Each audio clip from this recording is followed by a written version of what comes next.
രാഹുൽ ഈശ്വറിന് കോടതിയുടെ നോട്ടീസ്. അധിക്ഷേപിച്ചെന്ന അതിജീവിതയുടെ പരാതിയിലാണ് നടപടി. ഈ മാസം 19-ന് ഹാജരാകണം. നടിയെ ആക്രമിച്ച കേസിൽ നടിയുടെ അഭിഭാഷകയെ വിമർശിച്ച് വിചാരണ കോടതി. വിചാരണ സമയത്ത് 10 ദിവസത്തിൽ താഴെ മാത്രമാണ് അഭിഭാഷക കോടതിയിൽ എത്തിയതെന്നും അരമണിക്കൂർ മാത്രമാണ് അഭിഭാഷക കോടതിയിൽ ഉണ്ടാകാറുള്ളതെന്നും ആ സമയം ഉറങ്ങുകയാണ് പതിവെന്നും എറണാകുളം പ്രിൻസിപ്പൽ സെഷൻസ് കോടതി വിമർശിച്ചു. എന്നാൽ അഡ്വക്കേറ്റ് TB മിനി കോടതിക്ക് തന്നോട് വൈരാഗ്യമാണെന്നും താൻ ദിവസവും കോടതിയിൽ പോകാറുള്ള ആളാണെന്നും പറഞ്ഞു. ഇന്ന് ജാമ്യമില്ല. രാഹുൽ മാങ്കൂട്ടത്തിലിനെ നാളെ കോടതിയിൽ ഹാജരാക്കാൻ നിർദ്ദേശം. രാഹുലിനെ MLA സ്ഥാനത്ത് നിന്ന് അയോഗ്യനാക്കുന്നതിൽ നിയമോപദേശം തേടി സർക്കാർ. ഇറാനിലെ സർക്കാർ വിരുദ്ധ പ്രക്ഷോഭങ്ങളിൽ മരണസംഖ്യ ഉയരുന്നു. ഓൺലൈൻ മീഡിയ റിപ്പോർട്ടുകൾ പ്രകാരം ഇന്ന് രാത്രി അമേരിക്ക ഇറാനെ ആക്രമിക്കും എന്നാണ്.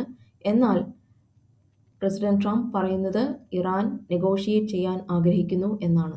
ഇറാൻ സുപ്രീം ലീഡറായ അയത്തുള്ള ഖൊമനെയി ട്രംപിനെ ഒരു തകരുന്ന കല്ലുകൊണ്ടുള്ള ശവകുടീരമായി ചിത്രീകരിച്ച് എക്സിൽ പോസ്റ്റ് ചെയ്തിരിക്കുന്നു.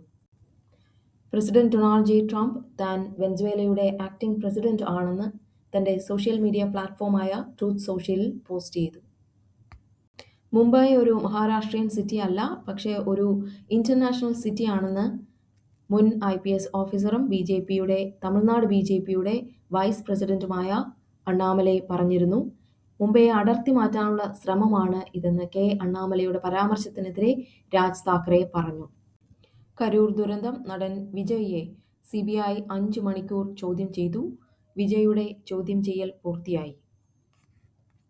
ഇന്ത്യൻ ബഹിരാകാശ ഗവേഷണ സ്ഥാപനമായ ഇസ്രോയ്ക്ക് 2026-ലെ ആദ്യ ദൗത്യത്തിൽ തന്നെ കനത്ത തിരിച്ചടി ഏറ്റിരിക്കുന്നു. കരുത്തുറ്റ വിക്ഷേപണ വാഹനമായ PSLV ദൗത്യം വീണ്ടും പരാജയപ്പെട്ടു. 8 മാസത്തിനിടെ ഇത് 2ാം തവണയാണ് PSLV ദൗത്യം പരാജയപ്പെടുന്നത്.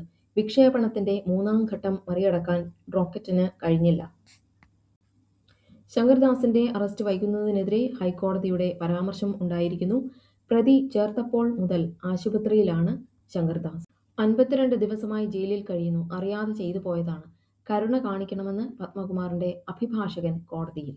ദേവസ്വം മാനുവൽ കൊണ്ട് കാര്യമില്ലെന്നും ക്ഷേത്ര സ്വത്തുക്കൾ സംരക്ഷിക്കാൻ പ്രത്യേക നിയമം വേണമെന്നും ഹൈക്കോടതി. ക്യൂബയിലേക്ക് ഇനി വെനസ്വേലൻ എണ്ണയോ പണമോ ഇല്ല എന്ന് പ്രസിഡന്റ് ട്രംപ് പറയുന്നു. അവർക്ക് ഇനി എണ്ണയോ പണമോ വേണമെങ്കിൽ അവർ US-മായി ഡീലിലെത്തണമെന്നും പ്രസിഡന്റ് ട്രംപ് പറഞ്ഞു. പ്രസിഡന്റ് ട്രംപ് തന്റെ പോസ്റ്റിൽ പറയുന്നത്, ഒരുപാട് വർഷം ക്യൂബ ജീവിച്ചത് വെനസ്വേലയിൽ നിന്ന് എണ്ണയും പണവും കൈപ്പറ്റിയാണ്. അതിനു പകരമായിട്ട് ക്യൂബ മുൻപ് അവിടെ ഭരിച്ചിരുന്ന 2 ഏകാധിപതികളായ ഭരണാധികാരികൾക്കും സെക്യൂരിറ്റി സർവീസസ് കൊടുത്തു. എന്നാൽ ഇനി മുതൽ അങ്ങനെയൊന്നില്ല. കഴിഞ്ഞ ആഴ്ചകളിൽ USA നടത്തിയ അറ്റാക്കിൽ ക്യൂബൻസ് എല്ലാവരും മരിച്ചു കഴിഞ്ഞിരിക്കുന്നു. അതുകൊണ്ട് തന്നെ വെനസ്വേലയ്ക്ക് ഇനി അവരുടെ കയ്യിൽ നിന്നുള്ള ഒരു പ്രൊട്ടക്ഷന്റെ ആവശ്യമില്ല. വെനസ്വേലയ്ക്ക് ഇപ്പോൾ യുണൈറ്റഡ് സ്റ്റേറ്റ്സ് ഓഫ് അമേരിക്കയുണ്ട്.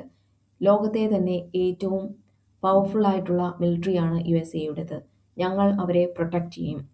ഇനി പണമോ എണ്ണയോ ക്യൂബയിലേക്ക് പോകില്ല എന്നാണ് അദ്ദേഹം പറയുന്നത്. താൻ സ്ട്രോങ്ലി സജസ്റ്റ് ചെയ്യുന്നു ക്യൂബയോട്, ഒരുപാട് താമസിക്കുന്നതിന് മുമ്പ് അവർ ഞങ്ങളുമായി ഒരു ഡീലിൽ എത്തിച്ചേരണം എന്നാണ് പ്രസിഡന്റ് ട്രംപ് തന്റെ പോസ്റ്റിൽ പറയുന്നത്.